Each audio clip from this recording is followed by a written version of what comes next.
warahmatullahi wabarakatuh. Alhamdulillahirabbil alamin. Assalatu wassalamu ala asyrafil mursalin wa ala alihi wa ashabihi ajma'in. Teman-teman, selamat berjumpa kembali. Saya sekarang bukan selaku Widya Iswara Agenda 3. Saya adalah coach yang akan bersama teman-teman di kelompok 2 pada agenda 4 mulai hari ini hingga nanti hari ke-65. Hari ke-65 dalam pembelajaran Latsar ya. Ini adalah hari ke-11 yang mana coaching pada hari ini belum banyak menyentuh mengenai rancangan aktualisasi. Jadi amanat yang diberikan ke kami selaku coach lebih banyak hari ini adalah menjalinkan keterkaitan antara agenda 1, 2, 3 dan masuk agenda 4.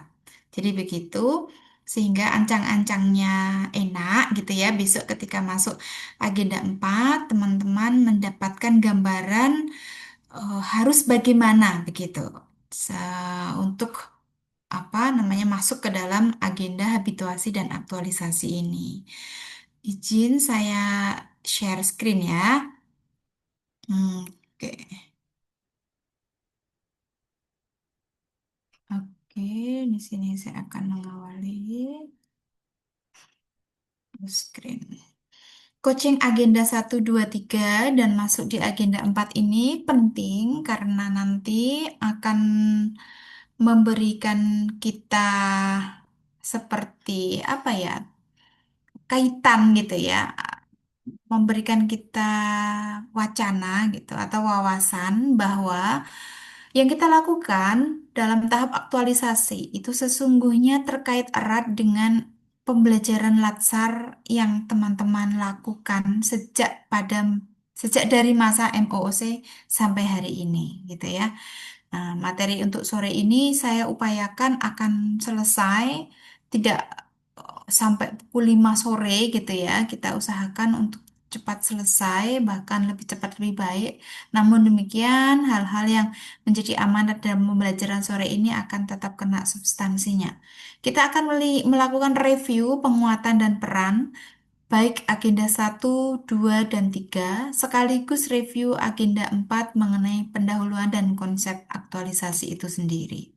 Nah, berangkat dari sini ya, teman-teman di dalam mengikuti pelatihan dasar, kita mengenal yang namanya kurikulum, kemudian juga ada kompetensi, kemudian juga ada sasaran dari Latsar CPNS. Kembali ke awal, dalam manajemen penyelenggaraan Latsar CPNS yang digodok oleh lembaga administrasi negara, ini adalah lembaga setara kementerian yang mendapat amanat gitu ya dari presiden untuk membidangi pengembangan SDM aparatur gitu ya. Jadi kalau Kemenpan RB itu adalah untuk pengelolaan ASN secara mayor, secara global gitu. Dan kemudian secara teknis dikelola oleh BKN. Keterkaitan di kementeriannya seperti itu. Nah, untuk pengembangan SDM, penyiapan SDM, pembinaan itu ada di Lembaga Administrasi Negara, LAN. LAN RI menyusun kurikulum pelatihan dasar ini bertahap dan selalu diperbarui seiring dengan perkembangan. Dari zaman dulu, pada masa saya itu disebutnya Diklat Prajab, Pendidikan dan Pelatihan Prajabatan CPNS. Golongan 1, 2, terus kemudian ada golongan 3. Kalau diangkat dari jalur honorer itu akan berbeda dengan Prajab ketika PNS-nya, CPNS-nya dari jalur reguler atau jalur tes. Sekarang gitu ya, sudah menjadi pelatihan dasar, mengusung nilai-nilai berakhlak. Ini memang disusun secara terintegrasi ya. Pembelajarannya didesain secara terintegrasi agar mewujudkan PNS yang profesional sesuai dengan bidang tugas. Bidang tugasnya kan berbeda-beda. Nah, profesionalnya juga tidak seragam, tentu sesuai dengan bidang tugasnya. Yang teman-teman itu nanti miliki adalah karakter sebagai pelayan masyarakat yang berlandaskan pada core values ASN. Saya mulai dari sasarannya ya. Saya mulai dasar dari sasarannya. Jadi, karakter sebagai pelayan masyarakatnya agenda 3. Berlandaskan pada core values ASN ini agenda 2. Nah, ASN profesional atau PNS yang profesional ini mewujud dalam ini itu sebagai amanat untuk menjalankan fungsi ASN-nya sesuai Undang-Undang Pasal 210 ya. Sebagai pertama pelaksana kebijakan publik, yang kedua sebagai pelayan publik, yang ketiga perekat pemersatu bangsa. Tiga mandat ya, tiga fungsi ini yang melekat dalam diri kita, di mana fungsi ini terus-menerus kita lakukan seiring berjalannya hari gitu. Dan ini tidak bisa dipisahkan satu sama lain. Jadi kadang-kadang pada saat yang sama kita menjadi pelaksana kebijakan publik dan melayani publik, pada saat yang sama kita melakukan aktivitas dan menunjukkan sikap sebagai perekat dan pemersatu bangsa. Nah, Latsar ini, kompetensi yang akan dibangun ini agar teman-teman tuh bisa menunjukkan sikap perilaku bela negara, memiliki wawasan kebangsaan yang baik, memiliki cinta tanah air yang ideal gitu ya. Kita betul-betul bahwa berada pada kondisi mempertahankan NKRI ini sesuai dengan bidang tugas kita. Kemudian selain itu, teman-teman peserta Latsar juga mengaktualisasikan nilai-nilai dasar, dapat menerjemahkan nilai-nilai itu ke dalam tindakan nyata, tidak hanya sebuah konsep abstrak, tetapi tindakan konkret, menjadikan ini aktual gitu ya. Selain mengaktualisasikan nilai-nilai dasar, teman-teman juga diminta dapat mengaktualisasikan kedudukan dan peran PNS. Ya, ini saya kira sudah di record ya. Saya ada teman yang diposisikan sebagai co-host bisa merecord dan Ya kemudian sudah Ibu. oh ya sudah ya.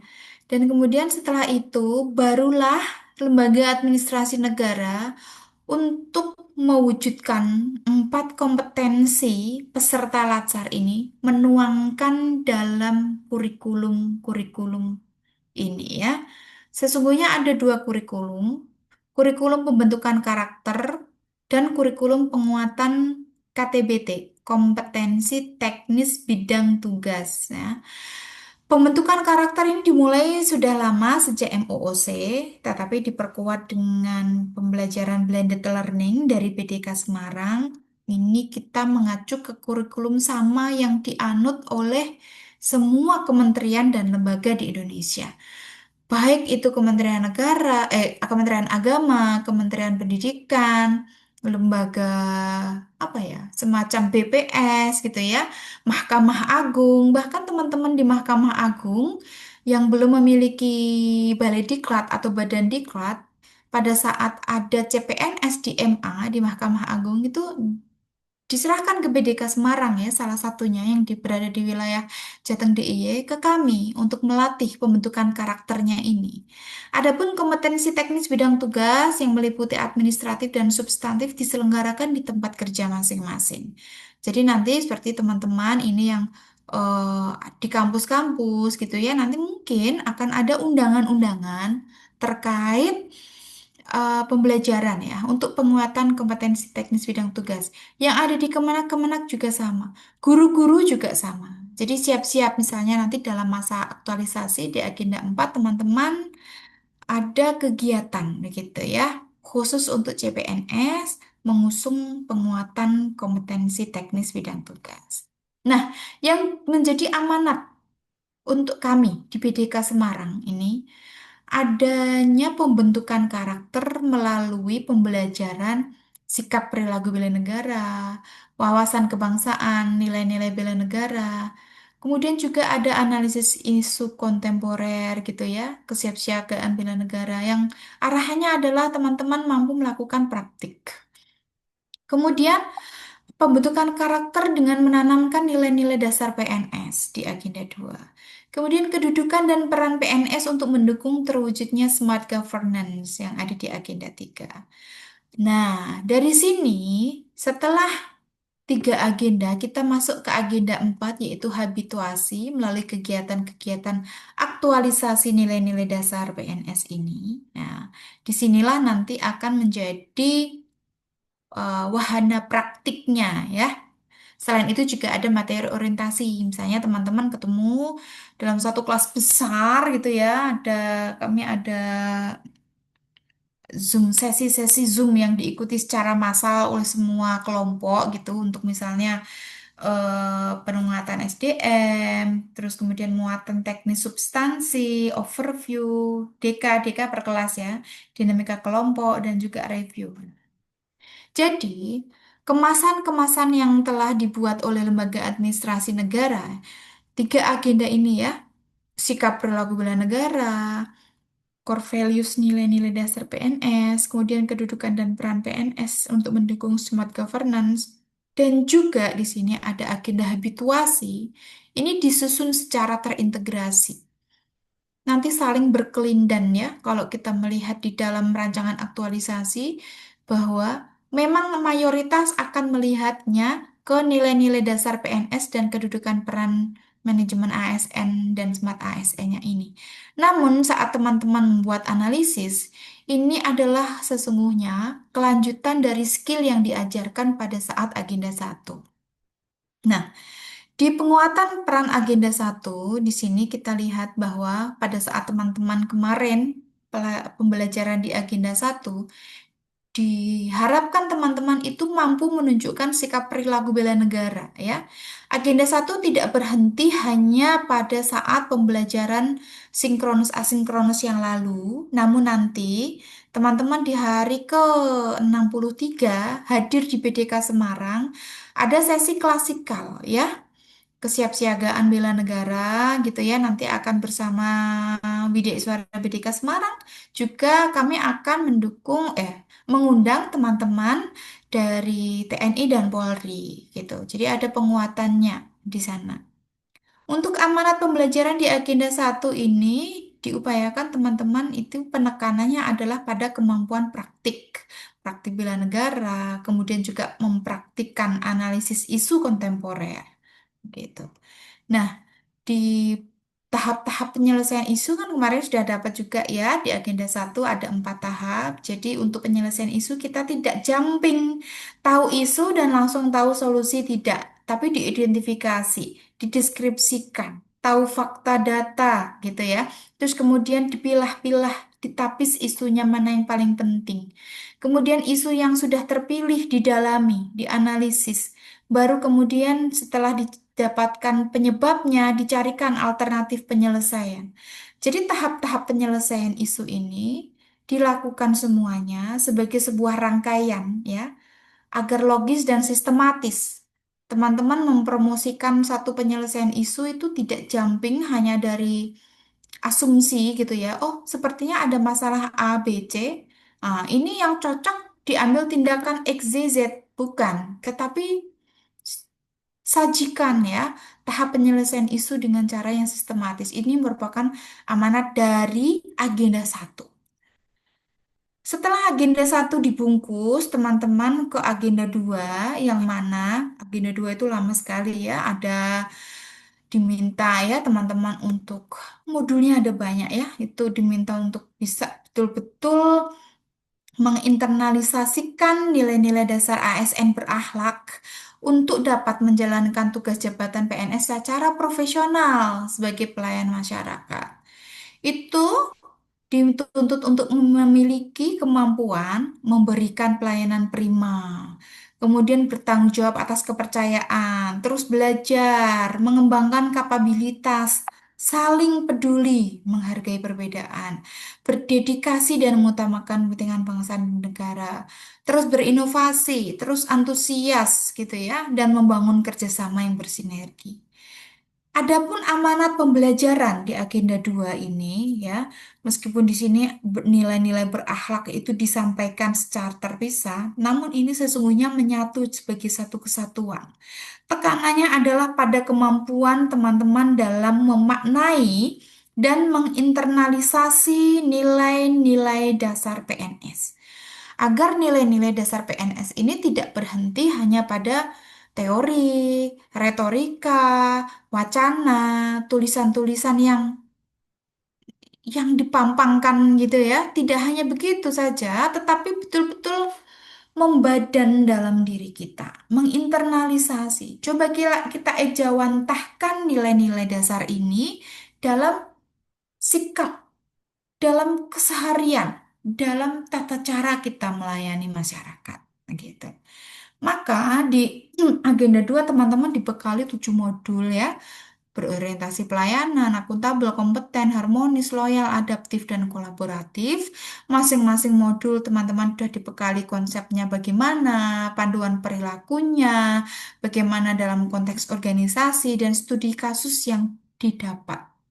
Jadi isi modul ini nanti kita, apa ya istilahnya ya teman-teman, kita uprek-uprek gitu ya. Kita cari, kita gali terus. Jadi saat teman-teman ini membuat matriks rancangan aktualisasi, ada kegiatan dan tahapan kegiatan. Kita cek untuk melakukan kegiatan misalnya penyusunan jadwal. Nah, untuk menyusun jadwal, core values berakhlak mana sih yang bisa saya pakai? Oh, saya mau pakai harmonis nih, karena saya mendiskusikan penyusunan jadwal ini bersama rekan-rekan saya agar nanti pelaksanaan tugas saya ini harmonis dan sejalan, tidak ada perasaan yang tertinggal, tidak ada teman yang merasa tidak diajak berkomunikasi dan sebagainya. Saya juga ada kolaboratif, karena saya tidak bekerja sendiri dalam menyusun jadwal. Saya mengajak serta teman-teman, baik senior maupun rekan-rekan sejawat saya, berkolaborasi bersama, sehingga ada sumbangsih pemikiran. Terus kemudian, oh saya juga ada nilai adaptif di sini dalam menyusun jadwal. Saya melihat bahwa pada bulan-bulan Agustus ada peringatan-peringatan hari kelahiran, ya hari ulang tahun Republik Indonesia 17 Agustus, sehingga ada jadwal-jadwal tertentu yang butuh penyesuaian. Begitu ya, karena ada gawe besar gitu di situ. Kemudian juga ada kegiatan pramuka di madrasah dan sebagainya. Kemudian di situ saya mengembangkan nilai kompeten. Saya akan mengasah diri dan kemampuan saya agar memahami jadwal ini dengan baik. Saya akan cek dan recheck gitu ya, sehingga ini masuk akuntabel. Saya akan menyusun dengan transparan. Saya cek dan recheck agar tidak ada kekeliruan, agar nanti jadwal ini bisa dipertanggungjawabkan. Jadi ini ya teman-teman, nanti mengelola core values berakhlak ini itu dicerminkan betul dalam kegiatan dan tahapan kegiatan yang teman-teman pilih. Nah, adapun peran agenda 3 saya sampaikan di agenda 3 bahwa gitu ya, agenda agenda 3 ini agar teman-teman itu paham betul tentang kedudukan dan peran PNS itu untuk mendukung terwujudnya smart governance. Bahwa kita berfungsi sebagai pelayan publik, pelaksana kebijakan publik, perekat dan pemersatu bangsa. Nah, untuk menjalankan tugas dan jabatan kita, gitu ya, kita harus melek digital, harus bisa memanfaatkan media teknologi agar tugas-tugas yang kita laksanakan itu dapat terlaksana dengan lebih efektif, lebih modern, lebih transparan, lebih efisien, lebih terukur, begitu ya, lebih cepat melayani masyarakat, dan lebih meningkat mutunya. Amanat pembelajaran di agenda 3 ini tekanannya adalah kemampuan berpikir kritis terhadap konsep dan praktik pengelolaan ASN. Baik itu nanti keterkaitannya dengan manajemen ASN maupun keterkaitannya dengan smart ASN. Teman-teman dibekali dengan modul manajemen ASN, itu ada tebal sekali itu modulnya, kemudian juga smart ASN. Di sini ini menjadi referensi teman-teman dalam menyusun rancangan aktualisasi besok. Nah, agenda 3 itu ya. Jadi nanti pada saat aktualisasi, teman-teman itu betul-betul dimaksimalkan dapat apa ya? Cicip-cicip gitu ya, icip-icip mewujudkan smart governance. Bisa mengaktualisasikan manajemen ASN dan smart ASN dan juga menginternalisasikan nilai-nilai dasar ASN berakhlak. Nah, setelah 3 agenda ini kita jalani, kita lakukan gitu ya, tahap demi tahap, tugas demi tugas, bertumpuk-tumpuk kalau kita tidak selesaikan. Jangan sampai tugas ini bertumpuk, maka pelan-pelan ya, karena nanti di agenda 4 teman-teman akan ada tagihan-tagihan setiap harinya. Meskipun kita tidak sinkronus setiap hari, hanya beberapa kali ya, ke-12, ke-16, ke-19. Kalau agenda 4 hanya ada 3 hari sinkronus, mulai yang besok, hari ke-12, kemudian hari ke-16, hari ke-19. Namun setiap hari akan ada tagihan ya, nanti kita cek bersama di BLC, sudah saya sematkan untuk tagihannya. Nah, di agenda 4 ini teman-teman, eh adalah ya, agenda pembelajaran ini adalah untuk memfasilitasi agar peserta itu bisa melakukan proses aktualisasi substansi agenda 2 dan agenda 3 di tempat kerja. Dengan cara apa? Membiasakan diri, gitu ya. Membiasakan diri terhadap kompetensi. Lalu sebelum membiasakan diri, nanti teman-teman mulai mulai menghimpun, kemudian juga mengidentifikasi core values berakhlak mana yang ingin saya aktualisasikan gitu ya. Nah, ini di agenda pembelajaran 4 ini memang terkait erat dengan agenda 2 dan agenda 3. Nah, di agenda 4 agenda habituasi gitu ya, pembelajaran agenda habituasi, ini kegiatan-kegiatannya disebut kegiatan mengaktualisasikan nilai-nilai dasar PNS ya. Nah, tahapan kegiatan belajarnya itu ada 8. Nah, dari sejak hari besok ya, hari ke-12 sampai dengan hari ke-64. Besok hari ke-12 kita akan membahas tentang konsepsi aktualisasi dan penjelasan aktualisasi serta tahapan-tahapannya gitu ya. Terus kemudian setelah hari ke-12, hari ke-13 sampai dengan hari ke-20 ya. Ini yang kita lakukan poin ketiga. Rancangan dan pembimbingan aktualisasi dari hari ke-13 sampai hari ke-20. Hari ke-21 adalah evaluasi RA dalam bentuk seminar. Ya, nanti teman-teman bisa jadi bersama saya, bisa jadi bersama WI lain dalam memaparkan rancangan aktualisasinya. Setelah itu akan ada namanya pembekalan habituasi. Habituasi di tempat kerjanya harus bagaimana gitu, apa yang harus dilakukan gitu ya, itu ada dalam pembekalan habituasi. Nah, setelah itu teman-teman di hari ke-22 sampai dengan hari ke-60 sekian gitu ya, itu melakukan aktualisasi di tempat kerja. Nah, di hari ke-62 ada pembimbingan persiapan evaluasi laporan hasil aktualisasi. Ada 6 CP persiapannya kita, ada pembimbingan. Dan hari ke-64 teman-teman nanti ada evaluasi aktualisasi. Hadir di BDK Semarang, seminar secara langsung tatap muka, nanti akan mempresentasikan hal-hal apa yang telah diwujudkan oleh teman-teman semua di agenda 4. Nah, begitu. Jadi, yang dilatihkan di agenda habituasi ini sebetulnya ada 3 hal sebagai pemahaman coach, peserta, mentor, dan penguji.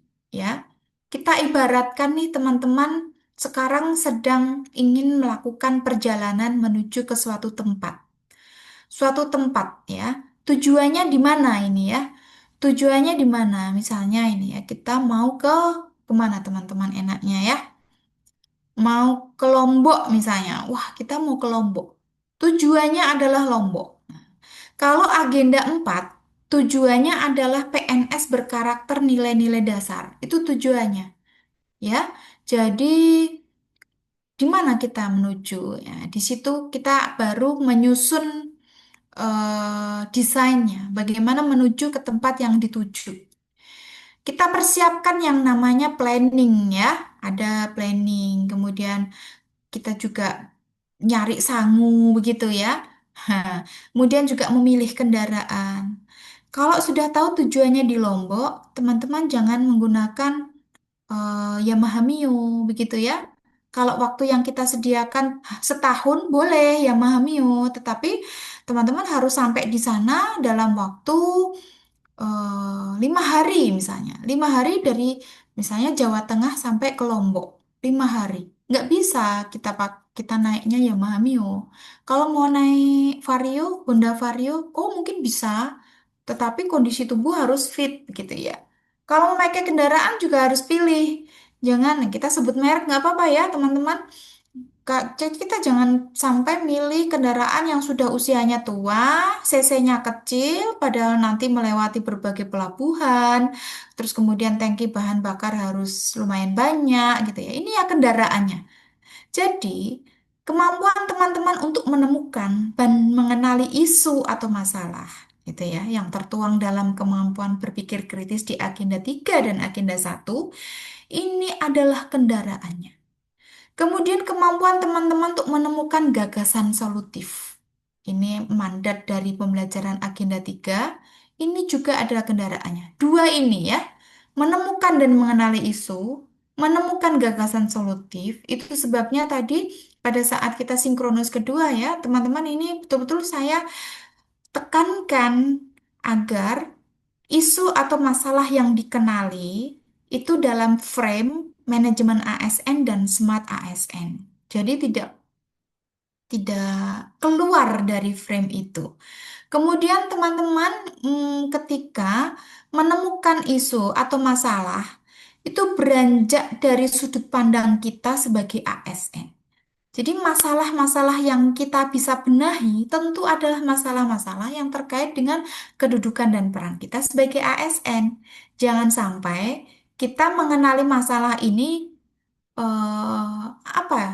Ini adalah masalah yang ada di dalam mahasiswa saya. Ini masalah yang ada dalam siswa-siswi madrasah saya. Ini masalah masyarakat. Masyarakat belum mampu menggunakan atau mengoperasikan aplikasi SIMKah misalnya. Kita tidak ngurusi itu teman-teman di sini untuk agenda 4. Tetapi yang terkait dengan peran kita sebagai ASN, apakah nanti yang disorot adalah belum optimalnya pendampingan terhadap masyarakat dalam pemanfaatan SIMKah. Nah, itu. Jadi, untuk mengenali masalah dan isu, ini betul-betul butuh kepekaan, sensitivitas yang tinggi, dan rasa kepemilikan kita terhadap tugas dan fungsi sebagai ASN.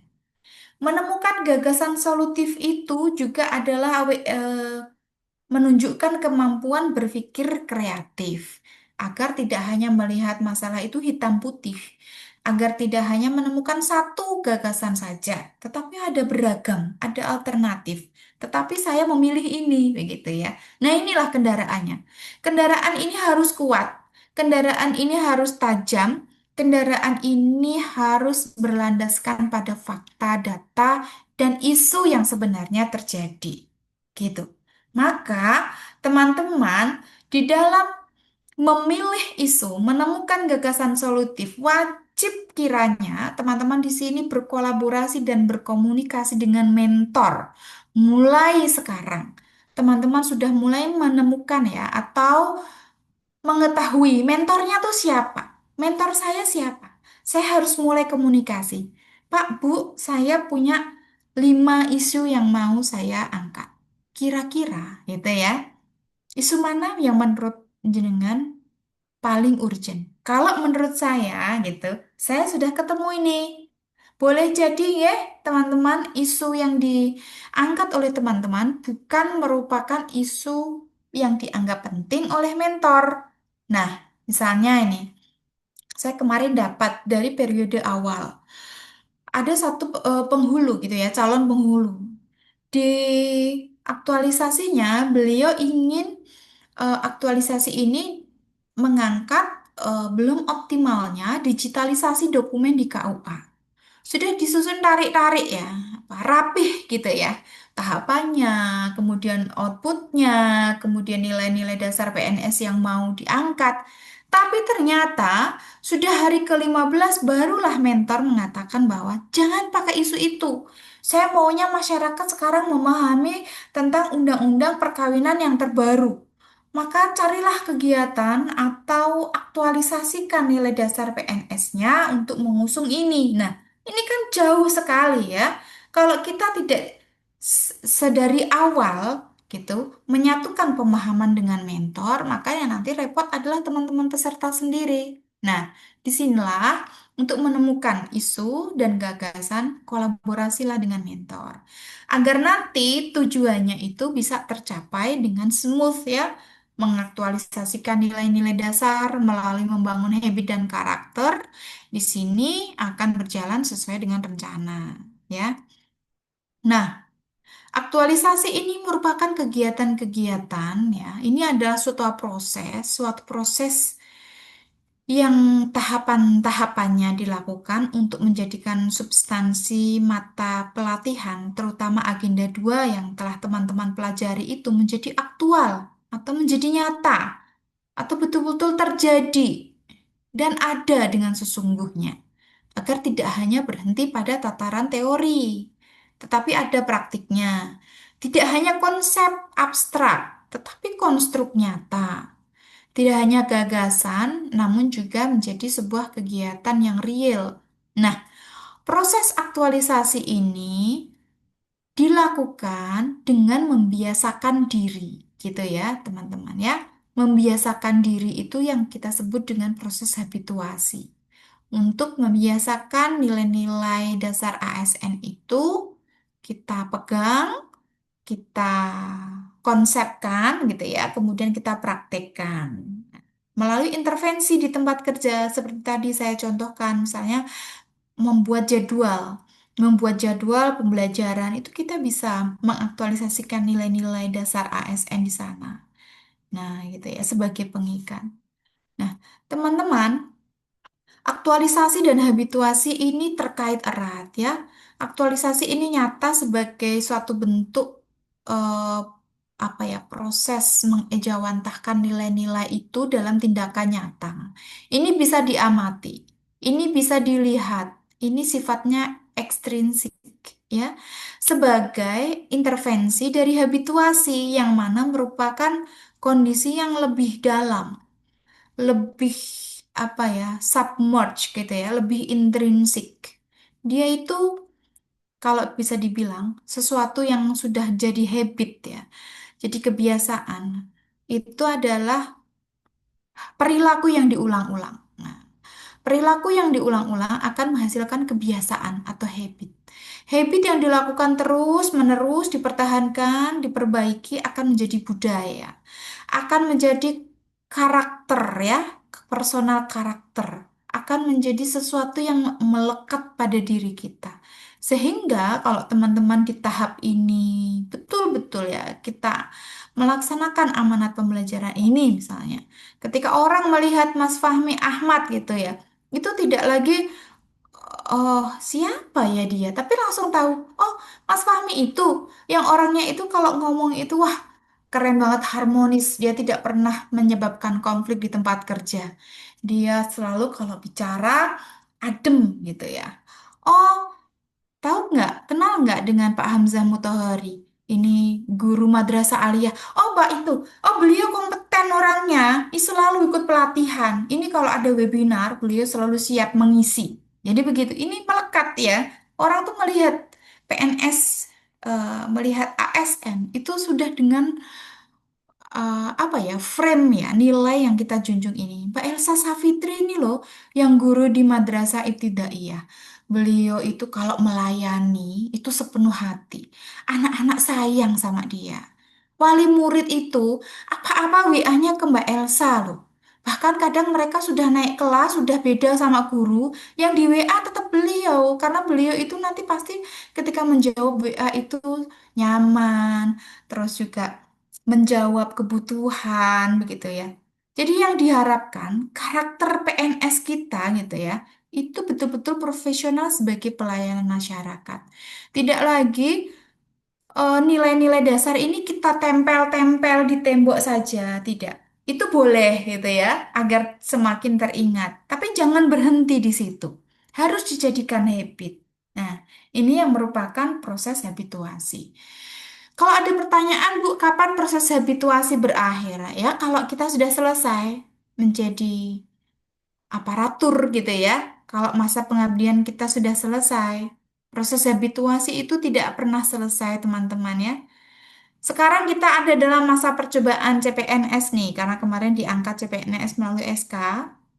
Teman-teman mengikuti pelatihan dasar selama 2 bulanan lebih gitu ya.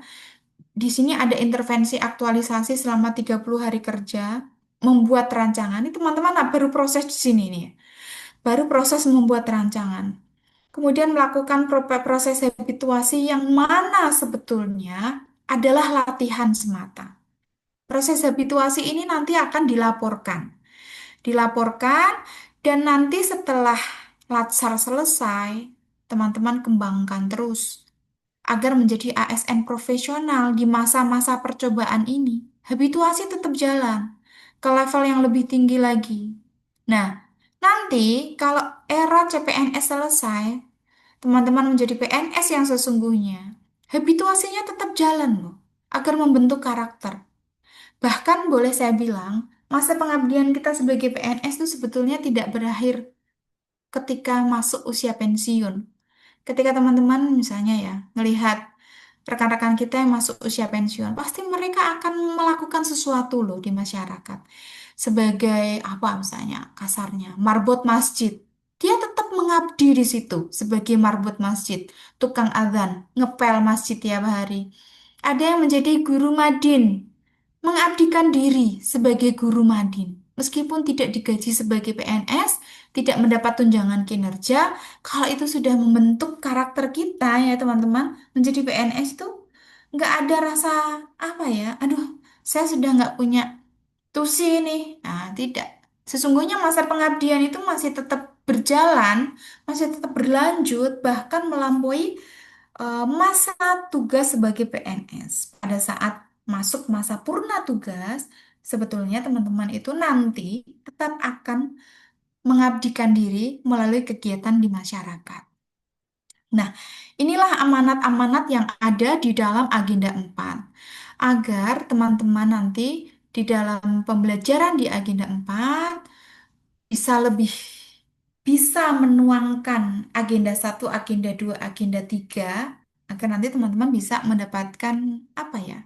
Kesinambungan gitu ya saya kira.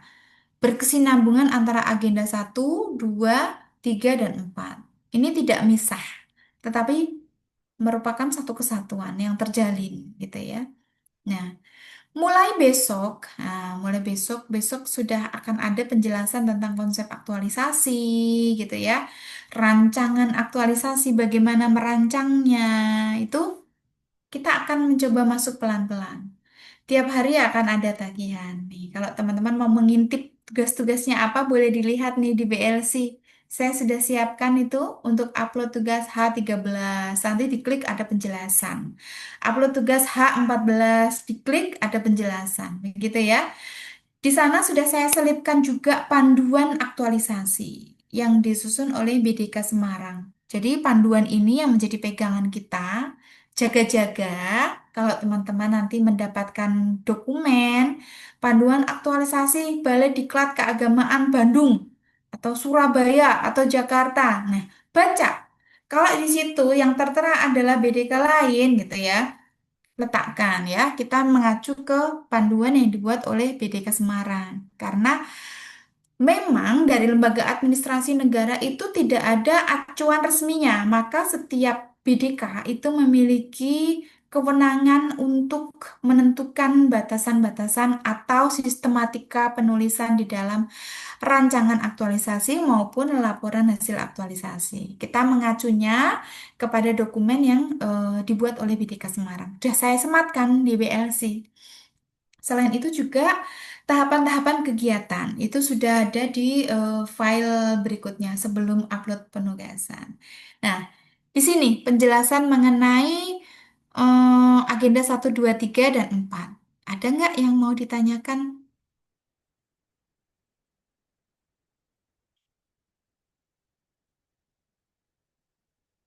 Sudah cukup jelas? Atau sudah cukup lelah? Iya, teman-teman, saya belum berhenti ya ini ya. Dari sejak tadi pagi jam 8 saya minta maaf. Tadi saya keterusan. Saya hanya fokus lihat jadwal selesai pukul 12. Tapi saya nggak cek itu kapan mulainya. Jadi memang ini adalah masa peralihan. Dari kemarin sistemnya ya. Kalau Latsar kemarin kan per kelompok. Sekarang kan per dua kelompok. Maka ketika per kelompok mengantisipasinya kami perpendek waktu tatap sinkronus ya. Ketika sekarang menjadi per dua kelompok, wah saya bayangkan waktunya lebih panjang ini gitu ya. Tapi ternyata saya hanya melihat, oh yang pembelajaran awal selesai pukul 12. Dan teman-teman kebetulan tidak mengingatkan gitu ya. Jadi semakin panjang ini teman-teman ya. Tapi gak masalah, kita ambil baiknya karena tadi dalam sinkronus kedua teman-teman semuanya mendapat kesempatan untuk presentasi. Itu nanti di LK5 yang tadi saya tugaskan adalah latihan ya, latihan untuk menyusun RA itu sendiri, matriks rancangan aktualisasi. Saya berharap nanti teman-teman mulai terarah gitu. Tahapan-tahapannya jelas, arahannya jelas gitu. Sehingga setelah ini saya berharap ada grup WA di mana saya boleh dimasukkan ke dalamnya. Siapa ketua kelompok dua? Ketua kelompok dua siapa ya? Bu Erlina, Bu. Bu Erlina. Oh iya, Mbak Erlina ya dari MTSN Kulon Progo ya. Mbak Erlina ya, nanti boleh saya dimasukkan di grup atau membuat grup yang berbeda. Silakan saya manut gitu ya. Nanti saya dimasukkan grup yang jelas biar tahapan-tahapan pembelajaran di agenda 4 ini bisa tercapai semuanya. Karena kita sinkronusnya cuma 3 kali besok untuk pengenalan konsep aktualisasi. Lalu hari ke-16, kemudian difinalkan di hari ke-19. Nah, itu nanti biar komunikasinya jalan karena ini adalah kelompok ketiga yang menjadi kelompok coach saya. Kelompok coach saya yang pertama sudah seminar kemarin hari Sabtu, alhamdulillah berjalan dengan lancar. Jadi begitu, berbekal apa yang terjadi kemarin, saya ingin pelan-pelan agar teman-teman angkatan 17 kelompok 2 ini tidak terlalu kesulitan di akhir, maka saya ingin mengawal dari hari ke-12-nya, kemudian ke-13 dan selanjutnya agar setiap hari kita ada output gitu ya, terstruktur, ada outputnya. Nanti pada hari ke-18 teman-teman sudah selesai semua dokumennya, hari ke-19 sudah finalisasi, ke-20 selesai membuat bahan paparan, dan hari ke-21 bisa mengikuti seminar tanpa rasa khawatir. Oke, ada pertanyaan kaitannya dengan agenda 1, 2, 3, 4? Gue izin bertanya dan ini sekaligus prolog, Bu. Oke, Mas Hamzah.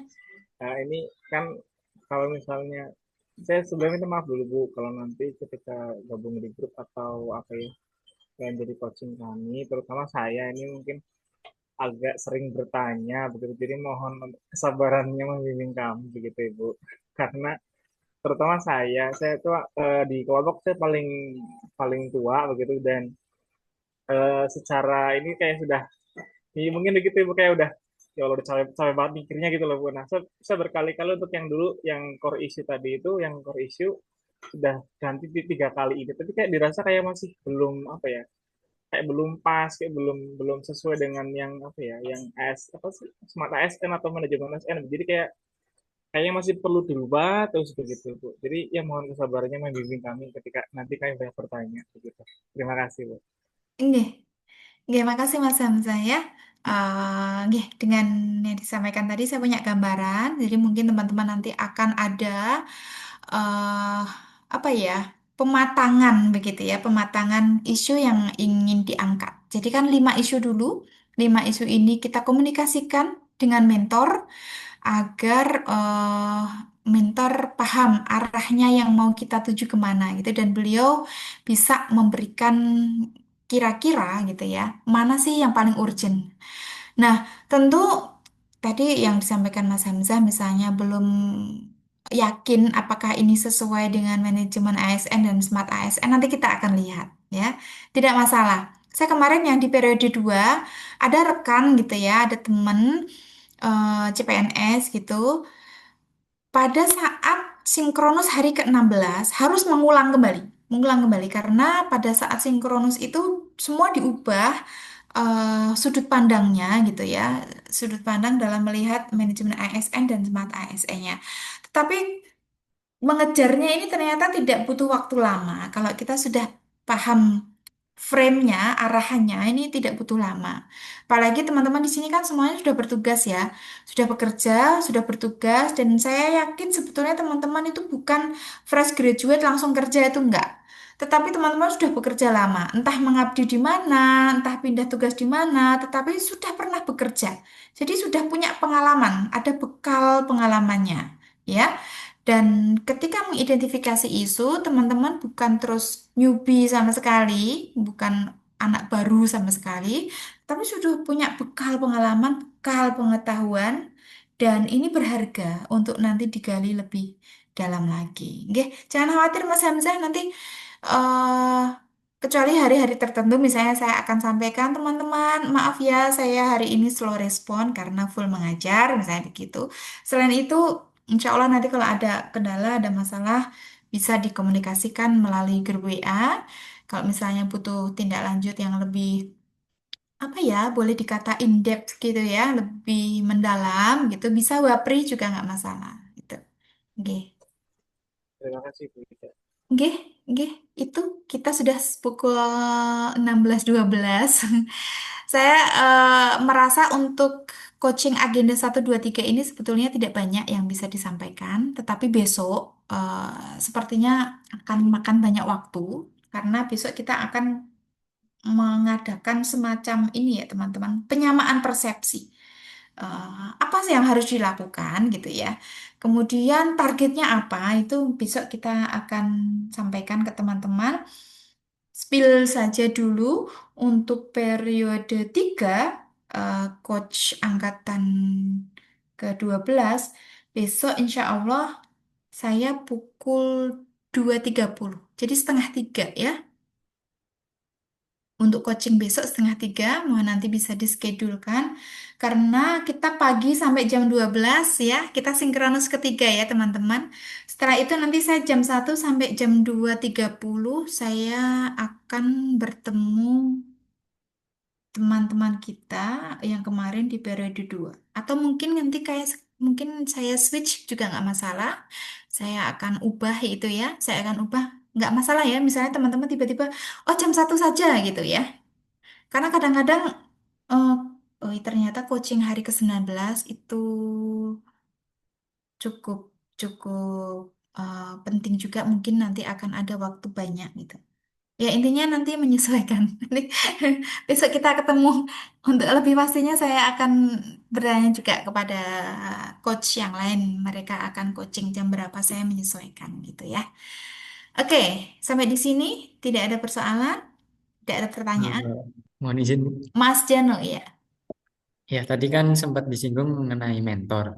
Nah, sebenarnya prosedurnya dari BDK sampai ke Satker itu nanti seperti apa? Atau mungkin sampai ke peserta itu nanti seperti apa? Iya, terkait mentor ya. BDK sudah melayangkan surat permohonan mentor gitu. Sekaligus kami mengajukan form kesediaan sebagai mentor yang harus diisi oleh mentornya teman-teman gitu ya. Jadi kami ikuti gitu ya proses-proses tahapan yang ada di dalam pelatihan dasar sampai pada soal pernyataan kesediaan menjadi mentor karena ini akan berat gitu ya. Akan berat teman bapak-bapak atau ibu-ibu atasan kita yang menjadi mentor itu dituntut komitmennya untuk membimbing teman-teman dalam masa aktualisasi. BDK sudah melayangkan surat permohonan mentor kepada instansi masing-masing dan eh cek gitu ya di atasannya langsung. Atasannya Mas Janu siapa di UIN? Kalau melihat periode 1 2 kemarin itu yang menerima nanti dari pihak kepegawaian, kemudian Mm-mm. baru nanti diteruskan ke atasan masing-masing. Iya, kami tidak bisa langsung ya menelisik misalnya ke atasan langsung jenengan. Nah, pintu masuknya dari kepegawaian. Termasuk yang di Kemenak, termasuk yang di madrasah. Itu pintu masuknya kami Balai Diklat itu berkolaborasi dengan teman-teman itu. Kalau yang kampus itu di bagian kepegawaian, tentu kepegawaian yang terpusat gitu ya, karena kan satu pintu gitu ya. Kemudian Kanwil itu juga kepegawaian gitu ya. Admin Simdiklat kami memiliki admin di sistem manajemen pendidikan dan pelatihan. Kemudian di Kemenak juga, sehingga yang di KUA, madrasah, begitu ya, penyuluh-penyuluh, itu nanti komunikasinya dengan bagian kepegawaian. Nanti bagian kepegawaian misalnya mendelegasikan, oh untuk guru ke kepala madrasah atau ke pengawas atau ke seksi pendidikan Islam itu kewenangan dari kan Kemenak masing-masing. Termasuk yang dari UIN atau kampus begitu ya. Nanti berkoordinasi dengan bagian kepegawaian sebab kadang ada kampus-kampus tertentu yang mentornya harusnya adalah atasannya langsung atau kasubag atau ketua tim gitu. Justru mentornya dipilih adalah dekannya gitu ya. Kita menghargai kewenangan tiap kampus untuk menentukan mentor, tetapi bahwa mentor yang ditunjuk harus komitmen itu yang diminta oleh BDK Semarang. Nah, ini teman-teman yang di madrasah ini mungkin membutuhkan waktu itu ya. Tetapi kita punya bayangan gitu. Misalnya nih Mbak Elsa dari Min 4 Brebes. Oh, siapa yang jadi mentor saya? Ya, belum dapat info, tetapi kira-kira adalah kepala madrasah saya. Jadi begitu, sudah memiliki jangkauan ya, memiliki jangkauan. Misalnya kayak Mbak Erlina, ini juga kepala MTSN-nya sudah mulai diajak sounding. Kemudian Mbak Faradila, auditor ya Mbak Dila ya. Auditor nanti selama Iya. ini bertanggung jawabnya ke siapa Mbak? Kalau saya kemarin teman yang periode satu ke kepala SPI-nya sih, Bu. Oh, kepala SPI. Nah, ya bisa ke situ juga ya. Adapun nanti misalnya agak meleset dikit-dikit minimal kan, kita sudah paham arahan-arahan dari role model yang kita harap menjadi mentor gitu ya. Nah, nanti ketahuan. Mas Hamzah juga pastinya kepalaman gitu, nggih. Kan dari instansi madrasah. Kalau yang di penghulu-penghulu juga yang sudah-sudah adalah kepala KUA-nya, yang sudah-sudah gitu. Tetapi mungkin ada kantor Kementerian Agama tertentu yang mana misalnya penghulu, oh semuanya nanti mentor kepala KUA kecamatan ini dan ini gitu. Yang menurut teman-teman di Kemenak bisa mengawal proses aktualisasi. Idealnya adalah kepala unitnya gitu ya, kepala KUA-nya tempat kerja yang bisa mengamati kesehariannya, tapi kita mengikuti arahan dari Kemenak. Nggih. Terkait mentor itu Mas Janu dan teman-teman. Mm-mm. Ada hal lain? Mohon izin bertanya, Bu. Nggih, Mas Medi. Yang tentang itu, Bu, yang core issue. Nah, kalau yang di agenda ke 1 kemarin kan kita diajarkan core isunya tuh misalkan isu di masyarakat gitu kan, lebih ke masyarakat. Terus kemudian tadi dikoreksi mengarah ke manajemen ASN dan smart ASN. Kemudian core isunya menjadi core isu internal. Nah, itu nanti untuk aktualisasinya yang ke internal itu bagaimana ya, Bu? Mm-mm. Nggih, makasih. Jadi benar. Oh, kemarin agenda 1, kalau misalnya teman-teman isunya masih bersifat umum, kemasyarakatan, ke sosial, dan lain-lain, tidak masalah gitu ya. Tapi yang dipegang skillnya. Skill teman-teman dalam menganalisis, kan semakin tajam ya di agenda 1, kemudian agenda 2, agenda 3. Nah, sebetulnya akan lebih enak lagi kalau sejak agenda 1 sudah arahnya tuh sudah ke manajemen ASN-nya isunya. Jadi nanti akan nyambung langsung di agenda 2 karena agenda 2 adalah internalisasi nilai-nilai dasar berakhlak. Nah, yang dimaksud oleh Mas Sumedi gitu ya. Ini kenapa ditarik ke unit tugas kita? Karena nanti ini yang akan kita lakukan sehari-hari. Misalnya saya gitu ya. Anggap saja saya ini calon widya iswara di BDK Semarang. Calon widya iswara Kemudian saya harus mengaktualisasikan nilai-nilai dasar PNS itu melalui pintu masuknya isu. Isunya apa? Misalnya saya di BDK, saya menganggap bahwa masih minim media pembelajaran berbasis video misalnya ya. Media pembelajaran yang berbasis video itu sangat minim. Video-video tutorial sangat minim. Terus apa yang kaitannya saya sebagai UI sehingga peserta pelatihan yang mereka itu sangat sibuk, kalau harus mengakses video panjang atau materi yang panjang itu capek. Jadi biar lebih gampang PNS-PNS ini biar ikut pelatihannya enak, maka saya mau mengemas dalam bentuk micro learning gitu ya. Aktualisasi saya adalah optimalisasi pembelajaran melalui micro learning dengan memanfaatkan video, misalnya begitu. Dalam menyusun video, saya mengaktualisasikan nilai-nilai dasar PNS ini, Mas Sumedi. Jadi ini diupayakan agar tidak terlalu membebani. Agar Mas Humedi ini nggak terlalu jauh melangkah, melampaui tugas hariannya. Ini masih dalam tugas keseharian kita. Saya juga tiap hari bisa kok membuat video, saya merancang. Dalam saya merancang, saya mengaktualisasikan nilai-nilai kolaboratif. Karena saya akan mengajak tim teman saya yang tukang syuting-syuting itu gitu ya. Dalam mengajak berkolaborasi, saya mengaktualisasikan nilai-nilai harmonis. Kemudian hasilnya ini saya tampilkan di media, dipublikasikan agar akuntabel.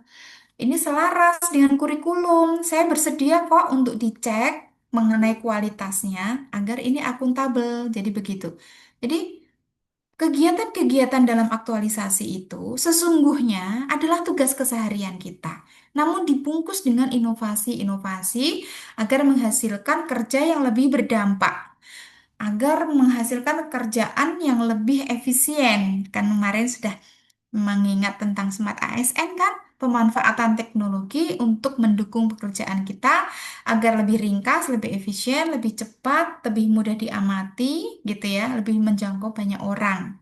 Jadi orang itu kalau misalnya mau ikut pelatihan di BDK Semarang nggak harus kok datang ke BDK, bisa mendaftar melalui BLC. Nggak harus minta izin saya, minta ngopi, Bu, saya mau dapat videonya ini flash di saya, tolong dikopikan. Tidak perlu, cukup lihat di YouTube kami, begitu ya.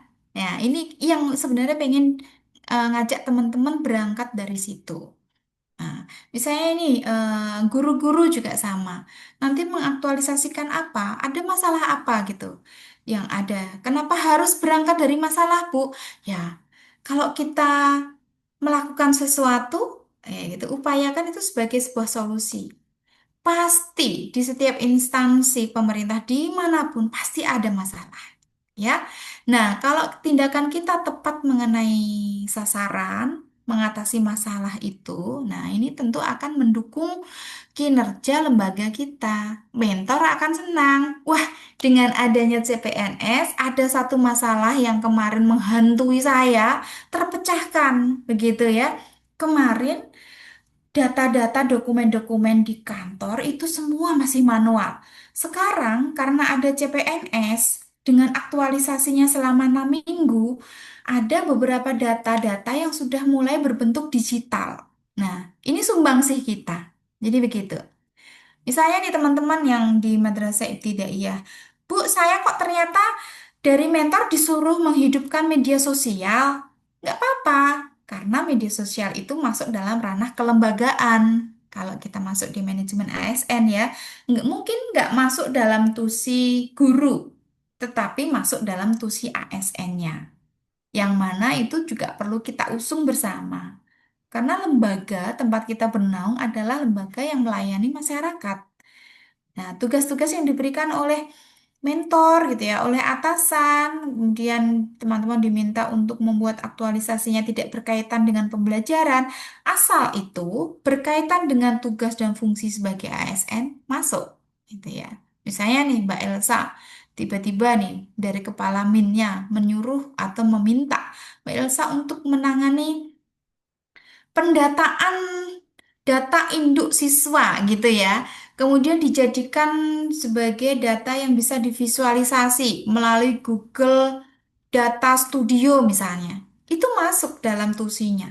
agar kelembagaan Min 4 Brebes ini lebih kredibel, agar data ini bisa ditonton oleh masyarakat ya, agar lebih akuntabel gitu ya. Oh, muridnya sekian, pertambahan dari tahun ke tahun bisa diamati, jumlah murid yang laki-laki perempuan bisa dilihat, jumlah murid yang ada difabel ya, ada kebutuhan khusus bisa dilihat, jumlah murid yang dia itu memiliki prestasi, ada data. Meskipun itu tidak terkait dengan pembelajaran, sesungguhnya di aktualisasi ini adalah lahannya teman-teman untuk menunjukkan saya bisa berbuat sesuatu gitu.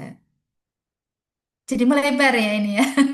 Tapi saya berharap teman-teman punya gambaran ya, bahwa aktualisasi ini berangkat dari tempat kerja kita, dari hal-hal yang kita lakukan setiap hari. Begitu. Ya, ngapunten Bu. Berarti misalkan seperti ini nggih. Katanya tadi kan lihat ada tupoksi, misalkan penyuluh, ada tupoksi memberikan bimbingan penyuluhan melalui video atau pamflet, videografis dan lain-lain. Sedangkan di KUA misalkan masih ada keterbatasan bagian Smart ASN gitu berarti. Karena penyuluh tidak banyak melakukan itu, terus kita mengaktualisasikan ke situ, nanti dengan hasil output kerjanya berupa misalkan postingan video di media sosial, apakah itu sudah memenuhi tugasnya gitu dari agenda ini? Iya, semacam itu ya. Tetapi nanti tahapannya ada banyak dan outputnya lebih dipertajam lagi.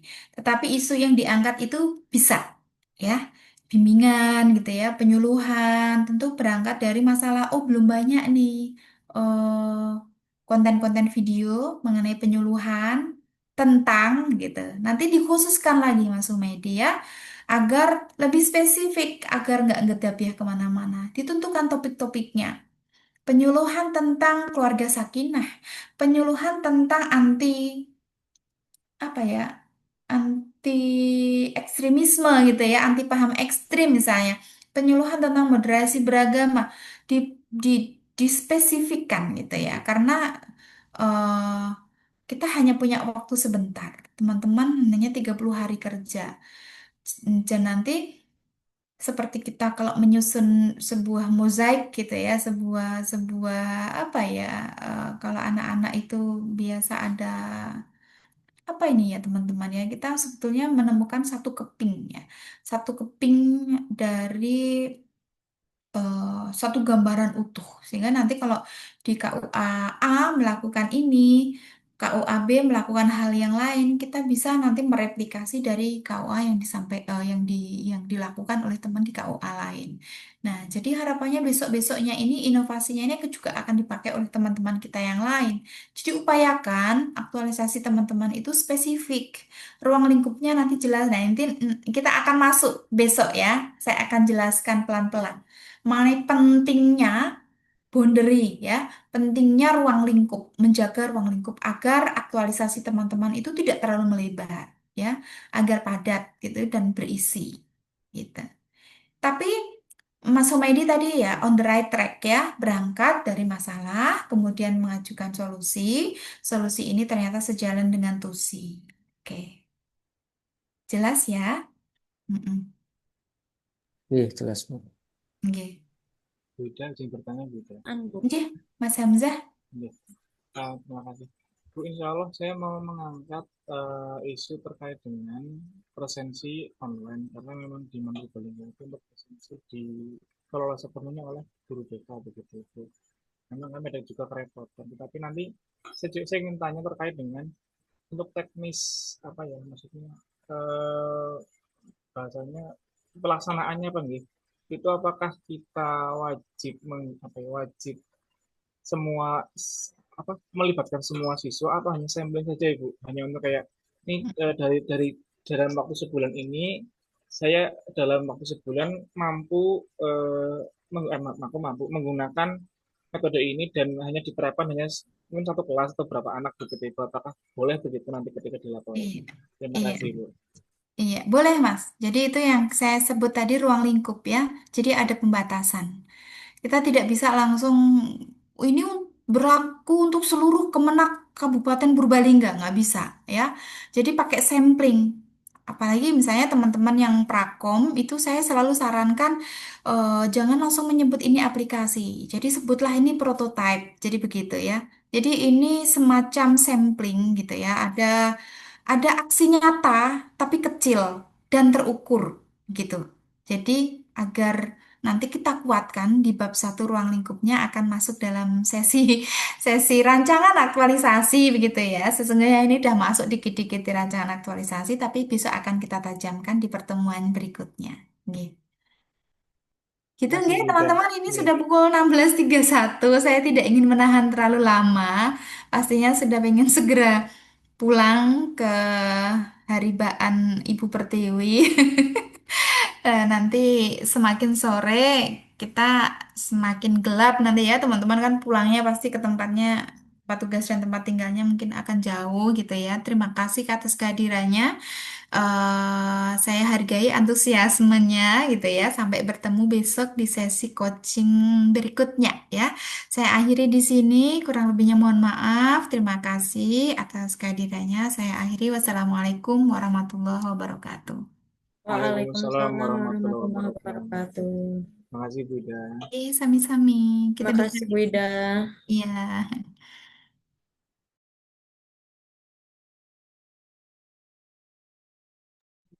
Garap-garap. Selamat, Pak Tugas. Teman-teman Gas. ini untuk tugas learning journalnya dua materi tadi sama ini apa dibikin dua video apa satu aja? Yang tadi aja kayaknya. Pokoknya matiin dulu aja. Berarti yang ini nggak usah, yang coaching nggak usah dimasukin dalam learning journal tadi nggak usah. Satu aja Pak.